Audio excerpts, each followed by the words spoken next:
Pleased to have everyone gather from wherever you are located to really educate ourselves as to what is happening today in this ever-changing scene. And it's my honor to introduce our guest this morning.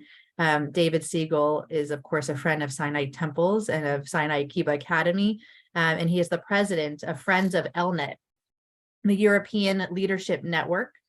He is a former Israeli diplomat involved in foreign policy formulation at the highest levels.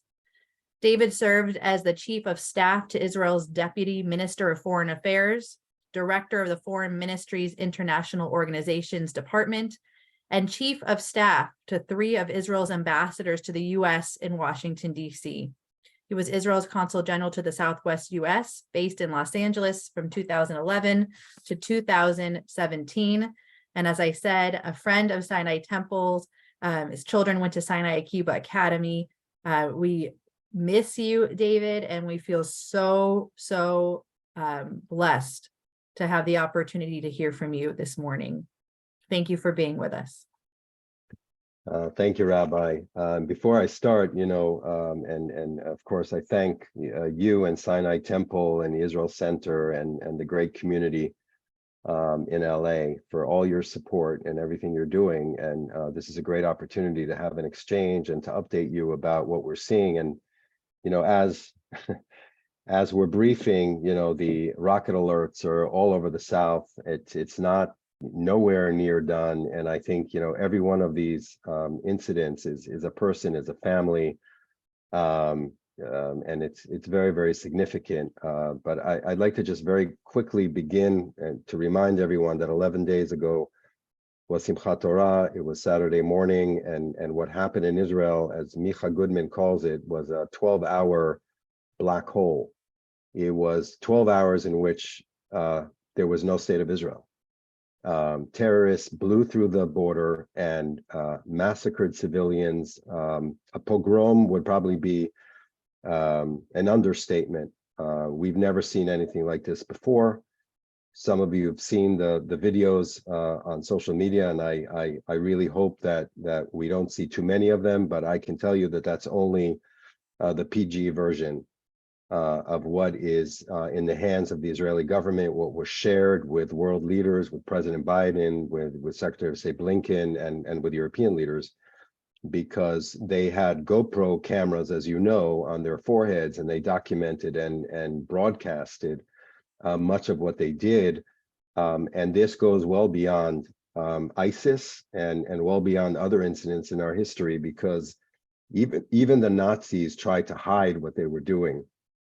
This was publicly broadcast, and by this I mean, please forgive the graphics, but just a quick description of women being raped, children being killed in front of their parents, parents being killed in front of their children, and on and on. There were hundreds of terrorists that morning spread out with plans, with maps. They knew which homes had dogs, which homes didn't have dogs. They knew the families because they had the information, and they went house to house, hunting down Jews, Israelis, and in many cases, Arab Israelis as well, that came across their path. But they were literally burning down homes with RPGs that are specially equipped for blowing up buildings and causing mass fires. And they were trying to smoke out Israeli families from their secure rooms. And in cases, the statistics are blinding, they're numbing. I could tell you that there are over 1,400 Israelis dead, another more or less 400 bodies that haven't been counted yet because they're not identified. Over 300 Israeli soldiers, many of them young women that were, killed in their sleep at the military bases where they penetrated. This was the most catastrophic day in modern Jewish history, and probably from the beginning of the Jewish presence in the late 19th century in the land of Israel. Equaling the Holocaust, this has already been said in terms of the numbers since the Holocaust. This was the most significant massacre of Jews in modern history, and it will be a blot that will be remembered for centuries. This was a significant moment. So that's number one, and we can elaborate on this, but I think this is fairly well known now. And now we move to the next level of this, is what is the Israeli response? So it was a terrible failure, intelligence failure, operational failure, strategic failure. We can go into that, but it may be a bit too early to really flesh that out. But it's clear that Israel failed. Israel failed in protecting the southern civilian communities, and the price is very, very high, with the 200 hostages, maybe even more, families that are torn apart, and all of that. So the response, and we'll be talking about proportionality and the logic of this, but the response is very clear. Israel cannot survive in the Middle East without strong deterrence, and Israelis cannot survive in southern Israel with a terror group that has just shown us what they can do if they're allowed to do it, which is genocidal. And for this reason, it's very simple.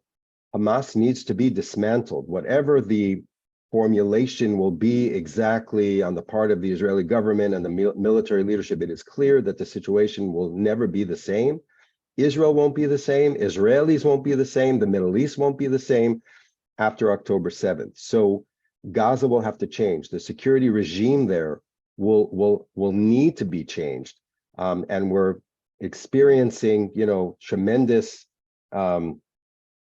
pain now on both sides, and it's, Israel's trying to minimize the humanitarian fallout by asking the population to move down south in order to expose the genocidal terrorist organization's leadership that is hiding purposely in civilian areas, and this is taking place as we speak.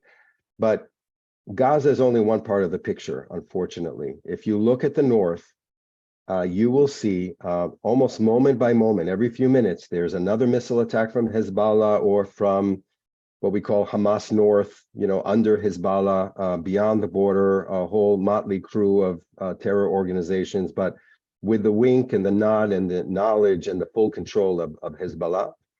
And there is increasing concern that Hezbollah is ramping up its attacks on Israel's border, whether it's to deter Israel from going into Gaza, whether it's for various other reasons. They also have casualties on their side because they're attacking Israel. And in Nasrallah's mind, as far as Israel can tell, there's an equation. If you have Hezbollah or Lebanese people killed, then the same number has to, the same number of Israelis have to be killed as well. And if you look at the breaking news, you'll see more and more Hezbollah fighters that were killed, terrorists that were killed by Israel, including today. And there's an expectation that Hezbollah will continue to ramp up the pressure, and they may miscalculate. And if they miscalculate, this means that we're rapidly moving into a regional war, which is both the South and the North, including the possibility of Iranian more direct operational support. Right now, it's clear that Iran is involved in all of this. But the reason why you're seeing Secretary of State Blinken in Israel yesterday, again, going into the underground IDF war room under the Kiryat in Tel Aviv, which is unprecedented.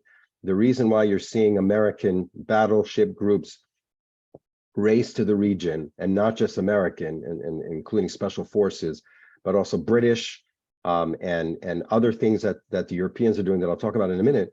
But the reason this is happening is because the West, not just the United States, mainly the United States, but also allies in Europe, are trying to convey a message to Iran and Hezbollah: don't, like President Biden said, stay out of this fight. But it looks like Hezbollah is moving up the ladder of escalation in a way that could be very, very dangerous, and could include significant regional a significant regional conflict, which might include Iran. And we need to understand that we're facing maybe what we thought was a small terror organization, Hamas, at the bottom of the list of priorities, but it's really an extension of the Persian Empire, and that is significant. They were well trained. They surprised Israel, but they're part of something much bigger. And I think the more the West understands that this is connected to Russia, Ukraine, and possibly the Far East as well, the more we're going to see a more global context here, and not just a neighborhood fight. I want to spend just a few minutes on Elnet and why Europe. Well, first of all, Europe is right there. You know, I grew up in Haifa, and if I'm not mistaken, you could take a light aircraft from Haifa to Cyprus, and it's a 20-minute flight. Europe is right there. Europe is Israel's largest economic market, largest trade partner. They're looking at the Middle East. They're affected by the Middle East, and we'll talk about the mass demonstrations in Europe. So obviously, there's a direct effect on everything happening in the Middle East in Europe. And what we've seen in this war and in previous rounds of conflict is unprecedented European support for Israel. The German chancellor is the first major head of state in the world to visit Israel, and he's in Israel right now. And he just made a series of statements that I invite you to look at, where he said the raison d'etre of the German nation is to defend Israel in light of its history in the Holocaust. And Germany is calling on all the other forces in the region, namely Iran, Hezbollah, not to get involved in this conflict. And they're working side by side with the United States to deter Israel's other enemies from joining this fight and turning it into a regional conflict, which will have global implications. So you see it from Germany. We saw the foreign minister of France in Israel yesterday, the day before, the foreign minister of Italy, the foreign minister of the UK, who was the first to come to Israel last week, the foreign minister of Germany that was in Israel, and others. So there's tremendous diplomatic, political, and even military support. I don't know if you know, but the Germans are training in Israel in IDF bases with joint task force training on attack drones and technologies of the future together. And Germany announced last week that they were providing Israel with massive drones that are the size of, you know, aircraft, Heron TP Israeli drones that Israel transferred to Germany. Germany is giving back to Israel to help Israel in this war. And it's also providing the Navy, you know, with submarines and battleships. And they made a statement that they're providing emergency munitions to Israel as well. So we're seeing tremendous political support, diplomatic support, and our role right now as Elnet, which is the largest organization, pro-Israel organization in Europe, a network of organizations, is to bring European leaders to Israel in order to hold the line, to make sure that they understand what is at stake both for them and for us in this larger fight. And the best way we know how to do it, the only way, is to bring those delegations to Israel right now. So we were the first in the South on day 2 of the war, last Sunday. We were down with guests from Europe. They were in direct contact with European leaders. They were there for 3 days under fire. They saw the kibbutzim. They saw the devastation even before Israeli television cameras were allowed in. And that was Bernard Halevi, who came to Israel, who's very close to President Macron and others. Now we have a delegation on the ground from France, led by the former Prime Minister of France, and 10 legislators, both from their House and Senate. They're in the South right now. They met with the French-Israeli family whose daughter was kidnapped and whose video was broadcast yesterday. They met with the mother an hour before Hamas released the video. Imagine their response after they just met with the French-Israeli mother, and then the video was released. President Macron was enraged because they were on the direct line with Paris. So these are legislators that are very close to the leadership. They're in southern Israel right now. They're meeting with the hostage families, and they themselves are subject to the Hamas blackmail, just like the rest of Israel. So what we're seeing happen through these delegations is they are part of it. They experience it firsthand, and they go home and spread the message. Their tweets are going out to hundreds of thousands of people, and they provide support to other politicians who are under fire for supporting Israel. So this is how you build a community of action that will provide Israel with a political Iron Dome, not just a military Iron Dome. And this is basically the essence of Elnet, and we're planning to do this, twice a week, as many people as we can bring to Israel, as long as the airports are open. And I have to say, if there's a broader conflict with Hezbollah in the north, I'm not sure we'll be able to get airplanes in. So I just want everyone to understand that we are at a moment in history that is very, very significant, and it calls on all of us to do everything we can to support Israel right now. This is not theoretical. This is real, and it's immediate, and it's on multi fronts. And it's, you know, I guess the last thing I'll say is that the process of, you know, breaking the Hamas regime, military and political, their infrastructure in Gaza is going to be a lengthy process. And it's not going to be an easy process, and it's not going to be something that is comfortable, and it's going to be seen on the world screens, but there's no other choice, because what they showed us is their genocidal character. And Israel cannot allow itself to live with a genocidal force right across the border, which in some cases we know is a fence that can be easily breached, as we saw last week with the tremendous catastrophe that we're now facing. With that, there's much more to say, but let's open it for a conversation. Thank you, David. And all the questions that we prepared yesterday are really irrelevant based on how quickly this information is happening. I just remember in 2014, when you were Consul General here in Los Angeles, you coming to Sinai Temple and standing on the bima, expressing the light that would one day come out of the dark. And now we're back in the darkness. Talking about Europe, because that's your specialty now, but you know Los Angeles, you know America, and you know Israel. We're seeing hundreds of thousands of people taking the streets in Europe for anti-Israel demonstrations, we'll say pro-Palestine. You mentioned to me yesterday that some governments are in fact banning those protests. Explain, what does that look like on the streets, and how does what Elnet is doing relate to those people that we see on the streets, or are these two separate worlds functioning in different realities? Thank you, Rabbi. It's a great question. So look, Europe is not unitary, and every country is different, and it's important to understand that. There are 27 countries that are members of the EU, and then you have the UK, the left, under Brexit, so that's 28. And we work in 36 countries, because there are other countries in Europe, that, including Ukraine, that are not part of the EU. So every country is different. If you look at Eastern Europe, Eastern and Central Europe, they barely let in, mass immigration from the Middle East as a result of the Syrian civil war. Other countries did. So they're in a completely different situation. You don't see, they're much more pro-Israel. They're much closer to Russia, and they feel the existential threat of Russia. And they've reached out to Israel over the last 2 years for, defense, cooperation, military support. And we need to talk about that too, because these are the building blocks of this relationship between Israel and Europe.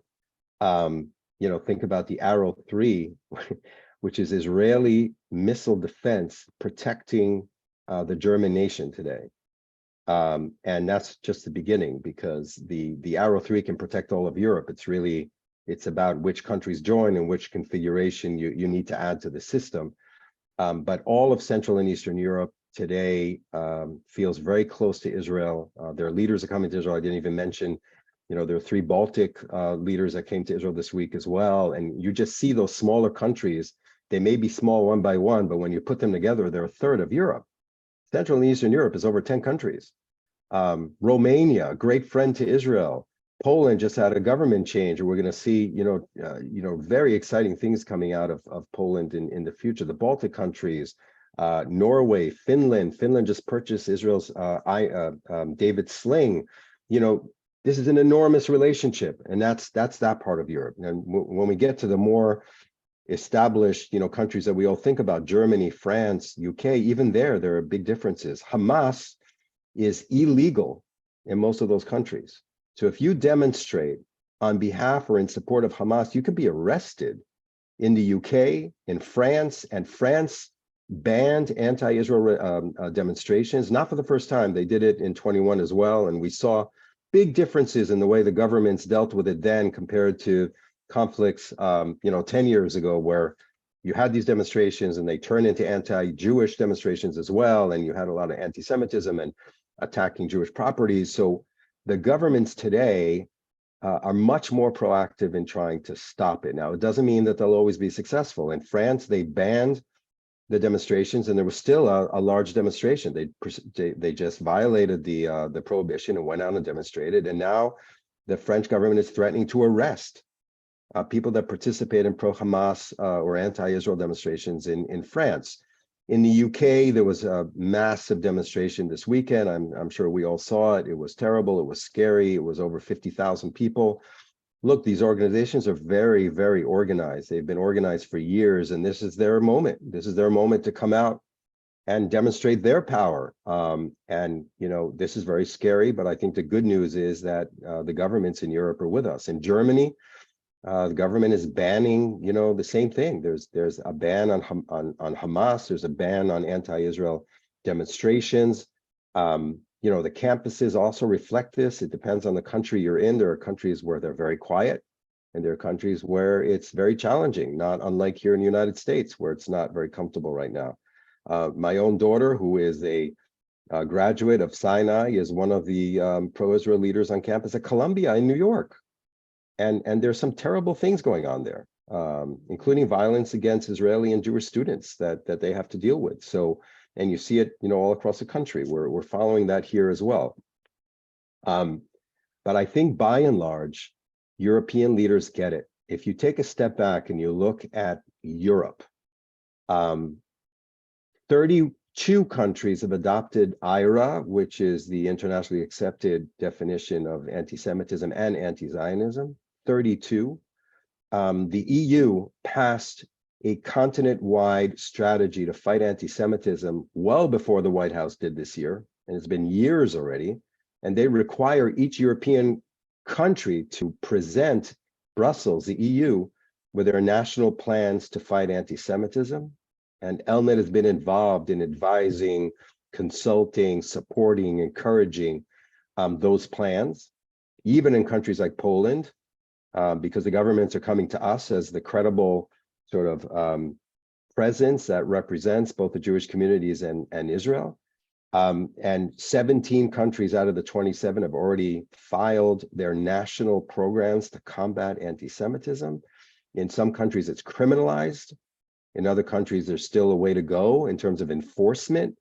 In Germany, there's an effort to condition public funding to any organization that, you know, is involved in peddling anti-Semitism or anti-Zionism, both in culture and in sports. And so there's a whole world of activities around this, but the bottom line is the governments are with us. The governments are trying to support the Jewish communities and protect them and stand up for Israel. And when we saw last week, 27, all of them, 27 members of the European Union stand up for Israel publicly, light up all the buildings. I'm sure we've all seen the photos, and now seeing their leaders come to Israel, including heads of state. And remember, we have a delegation on the ground right now in the south under fire with an open line to Macron's office back in Paris, telling them what they're seeing on the ground, telling them about the atrocities before they're erased by the pro-Hamas folks. I mean, you know, in some ways, it's like Eisenhower going into the camps in World War II and making sure that the world knows what happened before it's denied. It's in some ways, I don't want to compare this to the Holocaust. There's been too much of that this week, but it's similar in the sense that there's an effort to erase it. Hamas and its folks are trying to take it off social media now. Their problem is that Israel has so much footage, as I mentioned earlier, and some of it is so devastating. Do you know that Israeli generals were crying when they watched the footage? And it's not footage that hopefully we'll ever see, because no human should see the footage that they've seen of the atrocities in southern Israel. So it's an effort. It's a worthwhile effort. The United States can't do this alone. You know, American politics are quite chaotic right now. I don't need to tell you. You know, there's isolationists. You know, there's no leadership in Congress, or you know, at least there's chaos on one side on Capitol Hill.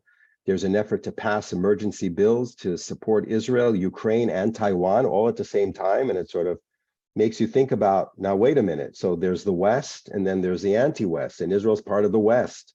And the anti-West is Russia, is China, is Iran. And what we're looking at when we see Hamas come in with Russian arms, Iranian drones, people ask how they breached the border of Israel. Well, they breached it with the same Iranian drones that are being used in Ukraine. So, all you have to do is help politicians connect the dots and understand that this is one front with different outlets, but it's the same front. It's the same effort by the West to protect itself. And we need to make sure that everyone understands that Israel is a major player and part of the West that needs to be supported. And this is where we're focused right now.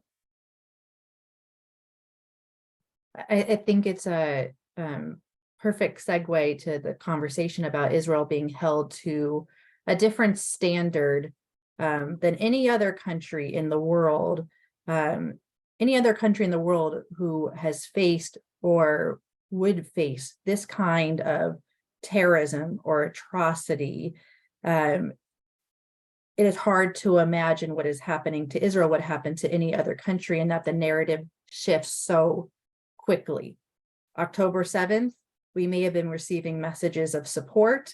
By October 8th, October 9th, it's exactly the way you're describing it, David, already reports of denial, and increasingly the conversation as to what Israel's response should be, whether or not it's an appropriate proportional response. And so I'm wondering if you could speak to that and elaborate when Israel is faced with a terror organization like Hamas, and as you said, has experienced this pivotal moment in history that has completely changed the face of the Middle East and really the world. What does that mean, proportional response? How should we be responding to that phrase that is really all over the media? No, absolutely, Rabbi. Thank you. And it's a very, very important question, and it's important to our college campuses. It's important for our community leaders. And I think there's a very simple way to answer that question, and then we'll go a little bit deeper into it. Proportional to what is a question. So proportionality has to be relative to something. Proportional to the threat, proportional to the military objectives. This is sort of the way the world has always looked at the laws of war, whether something is a just war or not. I think there's no doubt in our mind, there should be no doubt in any Western leader's mind, that the assault on Israel on October 7th was genocidal. I mean, just look at it. Again, we can go back to the stories or the numbers or the statistics. When you have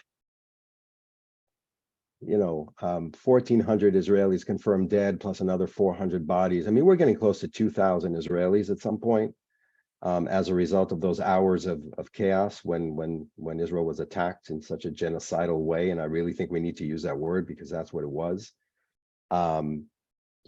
In proportion in the United States, those numbers would be 40, 50,000 people.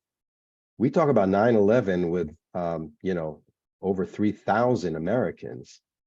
In proportion, Israel is more or less 1/40th or 1/50th of the United States. There's 7 million Jews, maybe 10 million overall. There are 320 million Americans. So the proportion, I'm not surprised that there's no Israeli that you will meet that doesn't know someone who was killed or kidnapped or missing or wounded in this war, because the numbers are so enormous in proportion to Israel's population that it would be as if you had thousands of American hostages right now and tens of thousands of dead all across the South. I mean, the statistics are showing, I think 15% of Israel's population in the South was either killed or wounded in this war. It's not a large population in the South. In those kibbutzim, there were maybe 15,000 people. And some of them, as we know, are devastated, one by one. So proportional to what? And if it's a genocidal force, not unlike the Nazis, not unlike, ISIS, then it needs to be eradicated in order for us to be able to live. And so I think, proportional to the threat is unlimited. The threat must be removed. No Israeli, no civilized country, but certainly no Jewish country would allow a genocidal force to be right across the fence. anymore. And that's going to change. And that's where the Middle East is going to change. Israel's already changed, and Gaza will have to change. And hopefully we'll see a day after that makes sense with, it could be international forces, it could be, but there will have to be an ongoing effort to make sure that Gaza is never able to build that kind of a military monstrous machine again. And, look at what Israel's doing in other sectors. We prevent terrorism in various parts of the Middle East. We probably needed to do a better job in Gaza to make sure that it wouldn't build up like this. But now we know. Now we know that they're on the top of the list, not on the bottom of the list, and it needs to be dealt with. And that's what we're going to see. And it's not going to be easy, neither for Israel nor for Israel supporters overseas, because it's going to be a long process. But it's a necessary process for our survival. So again, proportionality, we can say, what's a proportional response to a beheaded baby broadcast live?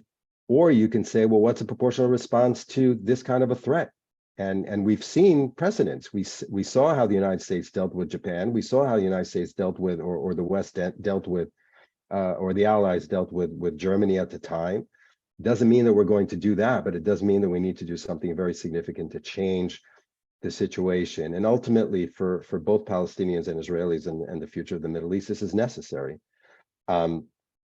And I think, it's important to also emphasize that Israel is conducting itself according to the laws of war and is conducting itself in a just war. This is a just war. There's no doubt in our minds, and there shouldn't be in anyone else's mind, that as a result of this, it needs to be dealt with. So you mentioned the eradication of Hamas. You mentioned very quickly international forces. Where does the Palestinian Authority fit into this? The West Bank piece, often you hear polls saying, a lot of the population of the West Bank, if there were elections today, which obviously are way overdue, they would also vote for Hamas. Where do you see the rest of the Palestinian people fitting into this picture as well? Well, you have obviously a very problematic situation on the West Bank, and part of the issue was that most of the terrorism that Israel was facing over the last year and a half emanated from the West Bank. And to remind everyone, not just on the West Bank, but in Israel cities, including in Tel Aviv. So Israel needed to increase its military presence on the West Bank because the Palestinian Authority was getting weaker and weaker and losing control of large swaths of the northern West Bank, and that's where the terrorism was emanating from. So there is a problem, like you said, with a leadership that has been unelected for years, and with a leader who is elderly, corrupt, and problematic, yet still a partner to Israel, and yet security forces that are maybe not as much as we'd like to see, but again, there are variations here, and there's a scale here, and these are people that we hope that we'll be able to work with in the future, that Israel will be able to work with in the future. And in the old days, we used to say, let's try to bring the Palestinian Authority back to Gaza and have them control the border between Egypt and Gaza, and the debate was about the cameras and who would control them, and would Israel have full control or real-time control or only after the fact, if you remember. We're not there because the Palestinian Authority is not capable enough right now to extend itself into Gaza. But does that mean that there's no solution? No, we need to be thinking about that solution, and we need to, and we do it in Elnet, we need to encourage other democracies, other allies of Israel, to think through, how are we going to make sure that Gaza is never militarized again? And it's not easy, because the whole Middle East is porous. Smuggling is part of the history and the culture and the sort of the way of life. And it's not going to be easy to do. But again, it's a matter of gradation. It's not black and white. It's not 100 to 0. Sometimes, when Israel instituted the security barrier on the West Bank, a few decades ago, in response to the suicide bombings, you didn't have to fence the whole region, you just needed to start, and the terrorism sort of subsided. So it's enough to have a certain percentage in order to have a much larger percentage of success. So the question is, what will the day after in Gaza look like? Of course, that depends on the amount of time that Israel has, and that brings us back to Elnet and having world leaders understand that this is going to be a lengthy not linear and difficult process, but absolutely necessary. And it could take months. I don't know. It depends on many variables, but with diplomatic support, it can be done. With political support, it can be done. There's no question that Israel's strong enough to make sure that Hamas is never a threat again, at least in terms of the territory that it controls. We've seen it with ISIS. We've seen it in other instances. It's not Afghanistan because we, as President Biden said, Golda said, we have nowhere else to go. Afghanistan is on the other side of the world from the West. Gaza is right there. Gaza, in some cases, was several yards away from the last Israeli house. So we need to make sure, whether the borders change or there are minefields or whatever needs to be done, both in terms of passive defenses that will be more robust than we've seen until now, and active defenses, which means a coalition to prevent smuggling, to prevent arms coming into Gaza, to have some sort of presence on the Gaza-Egypt border of some kind to make sure that this never happens again. And Israel's determined to do that. I mean, the amount of coalition building and allyship that you have done through your work in Elnet is truly admirable. And I'm wondering what your message is to those who are watching today, in particular, non-Jewish friends who have remained quiet. We have found that a few have reached out to Sinai Temple, a few have reached out to Rabbi Sherman and myself, but we can probably count those messages on one hand. The silence is deafening. And so what's your message to those that have kept quiet? Well, I think, and I'm surprised by that because I know the community well. I was with you for 5-6 years in LA, and there is a lot of intercommunal work being done, and it's hard work, and it's long-term work, and it can't only start from when there's a crisis. It needs to be done many years before. I always said that it would be important to have even the Jewish schools reach out to inner city schools, have exchanges, teach our kids how to advocate before they get to college when it's a bit too late for them as well. Work with communities, be there for them, explain to them that the Jewish community is supporting other communities in LA, and we used to do it when I was in town very intensively with Fiesta Shalom and reaching out to the Latino communities. And in fact, some of the trauma experts, and I see Tom Flesh, our wonderful chairman-elect, and he's very significant to Sinai as well. Tom saw it with his own eyes. We brought Israeli PTSD experts to Eastern Europe to treat the Ukrainian refugees, and those are the same people that we brought to LA to work in the inner city with African-American leaders, Latino leaders, because there was a lot of civilian trauma, urban trauma in America that is not treated well, that is not identified. And these are the same people that, said, Acharai, we're going to go all the way to LA to work, on curriculum to teach PTSD or pre-trauma or during trauma, therapies in America. And these were the same people we took to Ukraine. And all of that was part of an effort to constantly work with other communities, constantly be there for other communities. And then we're able to say to them, if you support Black Lives Matter, if you support Ukraine and you don't support Israel, then there's something wrong here. We're there for you. We hope that you will be there when we need you, and we do need that now. And Israel does need the goodwill of America and many other, and certainly the Jewish communities and many other countries right now. And we see it in action right now at this second.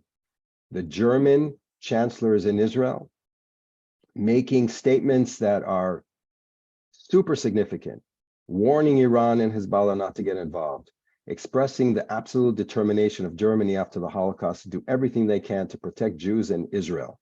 President Biden is coming tomorrow. Blinken is coming and going. American generals are coming and going. There's a reason why all of this is happening. It's not just about the Gaza Strip. It's much, much more serious. And we need this, Israel needs this support right now and into the future. So, I would say, we should ask other communities, we should tell them what's happening, we should tell them why it's significant for us and for them and ultimately for everyone. And we need to make sure that we're there when they need the Jewish community. And this is what we try to do in Europe. When they need support from Israel, we're the first ones there. If you need PTSD expertise, we'll bring you the best from Israel. If you need missile defense, we'll bring you the best technologies that Israel has. If you want to talk about hypersonic missile threats of the future, we're here for you. If you need border security, if you want to see how to build a hospital underground like in northern Israel, and they need it, believe me, in Europe, we're there for you. If you're in Romania and you're on the Black Sea and Russia's threatening your gas resources offshore, we're there for you because we know how to do it. And we have built over the years alliances with Europe that now are becoming super important. But we've built the building blocks over the last 15 years through Elnet to build through thousands of engagements and programs and delegations and strategic dialogues and advocacy events. We've built a community of goodwill that can support each other, that can protect themselves from the pressure on the street of radical Islam. We even engage Muslim leaders in Europe that are against radicalism, that are against the Muslim Brotherhood networks in Europe, that are connected to the Abraham Accord countries in the Middle East, that are working for moderation of Islam in Europe as well, together with the Jewish community through Elnet. So we need to understand that we need to be there for them, and we need to ask them to be there for us, and to do that right now.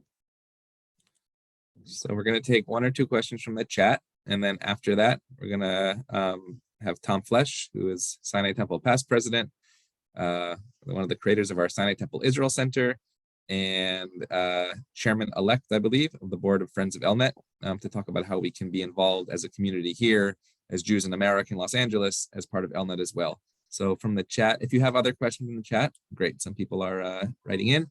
The first is, I'm going to do two at once. So the first two questions are, what is Russia and China's endgame here? And you mentioned them very briefly in terms of Russia and Iranian drones. And how can American volunteers go to Israel and help? Let me start with the end, because it's an amazing thing. Our biggest problem right now in bringing delegations to Israel is empty seats on El Al flights, because every other seat is taken by an Israeli or a supporter of Israel that are trying to get into Israel to help. The IDF is saying, that 150% response rate on the part of Israelis to serve, and they're coming from all over the world. We were involved in Elnet in trying to get charter planes from Greece, from Italy, bringing in thousands of Israelis. They were spread out on the islands everywhere, and they were all rushing to get back, even more than the Yom Kippur War. And by the way, in the Yom Kippur War, we saw the same thing. Jews came from all over the world, and they rushed to the front so quickly that actually the operational plans were more efficient than the commanders assumed. I mean, they were ready within 24 hours to go into battle. And the same thing is happening now. So there's a rush of support from all over the world, including non-IDF, non-Israelis that are showing up and asking for literally to take responsibility, to take roles. So remind me of the first part of the question, Rabbi. Russia and China. What's Russia the and China? Yes, a slight footnote, right? Look, there are those that say, and again, it's one thing to say we have operational intelligence that shows us that Russia and Iran planned this together, the timing, the day, the hour. That's probably not what happened.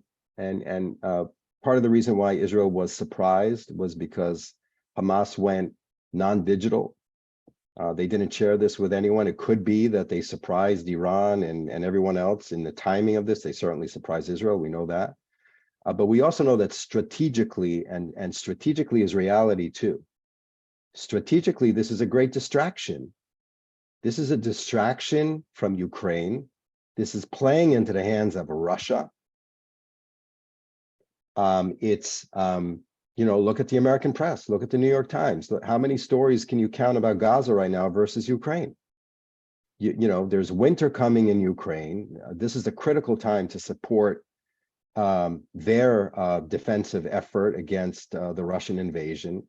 And it's very clear that Russia, and we know, the head of the Mossad came out a few weeks ago and publicly warned for the first time that Iran and Russia are in a very dangerous alliance, that the more Russia relies on Iranian drones in the war in Ukraine, the more Iran will receive technologies that could be an existential threat to Israel from Russia.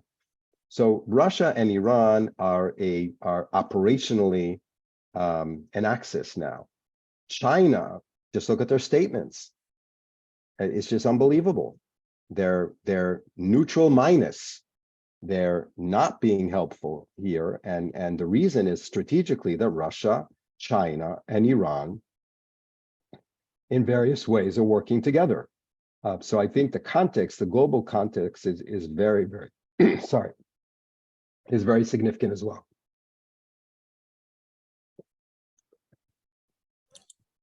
Great. So we're going to hand it off to Tom Flesch for a few moments, and then we'll give it back to you, David, for closing remarks. And we want to thank you really for your time during this most difficult time for Israel, for the Jewish people, for the world. And just know that we at Sinai Temple Israel Center, and Friends of Elnet are with you and ready to step up and mobilize the way that we've seen our community mobilize in a way that I've never seen in Rabbi Guzik and I own lifetime as well. So Tom, our pleasure to have you. I just have to unmute, please. There we go. Thank you. Flesch. Thank you so much. And indeed, these are very, very difficult times. And it is really for us a time where we don't delay and we act immediately and not postpone for tomorrow. The need is now. Rabbi Guzik, Rabbi Sherman, David, Siegel, Sinai Temple, and the entire Israel Center and our congregation. And thank you so much for doing this service and bringing this information to our listeners. You heard many ways in how Europe is aligned with the United States in support of Israel. And it's a unique time right now. I've never seen anything like this before. And it is really a unprecedented achievement. But make no mistake about it. It is Western civilization that is being attacked. And it's not a local issue to the Jews in Israel. This is to Western civilization. And it's therefore imperative that we get as many of our friends as possible in Europe and elsewhere to join in right now and address this risk. So Elnet's priorities with its critical work is to ensure that Europe, this unprecedented military and diplomatic support remains strong throughout the war and until Hamas is eradicated. Elnet's solidarity missions to Israel keeps going. Currently, as you heard from David, we have delegations from France on the ground in Israel, and we have in the queue more on the way. We want to make sure that we are able to raise the necessary funds to keep these delegations coming to Europe. Frankly, the emergency line that we had in our budget for events that were unexpected has been exhausted. And we are receiving already many people that are putting up matching funds, and we have matching funds up to about $500,000. The last time I checked, David, I know your information is more current than mine, and perhaps you'll mention that when you close it up. But we do have many wonderful donors that are challenging to raise more money because they understand the need for the work that Elnet is doing. And you have to remember, this battle is going to go on for a long time, and the funds will be necessary. And it's not only to send delegations, but these delegates that are going, they need equipment.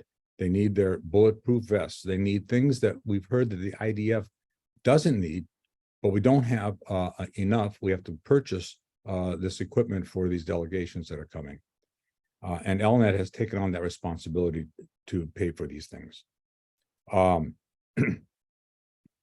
so I just have to say, when I hear the President of the United States stand up and speak to the world in the way and in support of Israel and of this mission and this problem, I'm a proud American. I'm a proud Jew. I'm a proud Temple Sinai member. I'm proud of what we're all doing, and we have committed funds ourselves, and we're raising funds. And David, are we going to put on the screen on how you can donate now? If not, you'll give an instruction about how you can go online to our network and make a donation. But we want you to visit our website and make a donation. So I want to thank everyone for what you have done, what you are doing, and what you will do. May God bless you and God protect the IDF, the kidnapped victims, and the people and country of Israel. Thank you very much. Thank you, Tom. And we send out a daily email from our Sinai Temple Israel Center. So all the information that Tom just said and that David will share with us as well will be going to your daily email. And it's not just for you. You have to push the forward button and the forward button again, because one at a time, we're going to create this movement larger and larger and be part of this as well. So we'll call upon David for closing remarks. Yes, thank you, Rabbi, both rabbis, and it's great to see you. It's great to be with the community. This is a community that my family grew up in. You should know that they're all becoming leaders now. Each one is fighting. My daughter on campus, she's an IDF veteran as well, and she's helping the Israelis on campus. My son Ben, who was a little guy at Sinai, is speaking in pro-Israel rallies in front of thousands of people here on the East Coast because he had very close camp counselor that was killed on the first day and saved the whole kibbutz and saved 60 other new recruits by standing in the front line. So in the end, it's about the individual stories. But to go back to what Tom said about our effort, look, the West is divided into two. It's the United States and Europe. That's the West. And there's some other countries, of course, Australia and the Far East. This is what it is. These are the natural friends of Israel, and we need to make sure that they hold the line. And the only way to do it is to bring them to Israel, to update them like we're updating you, telling them what's happening inside the IDF war room, what we're looking at, what we're concerned about. Will Iran join this fight? Will Hezbollah join this fight? And to make sure that they understand what is happening. And the only way that I know how to do it, that we know how to do it, is to bring them to see it firsthand. We're seeing the power of it right now. We have a delegation of the first, I think, members of Congress came. I don't know if they went to the South.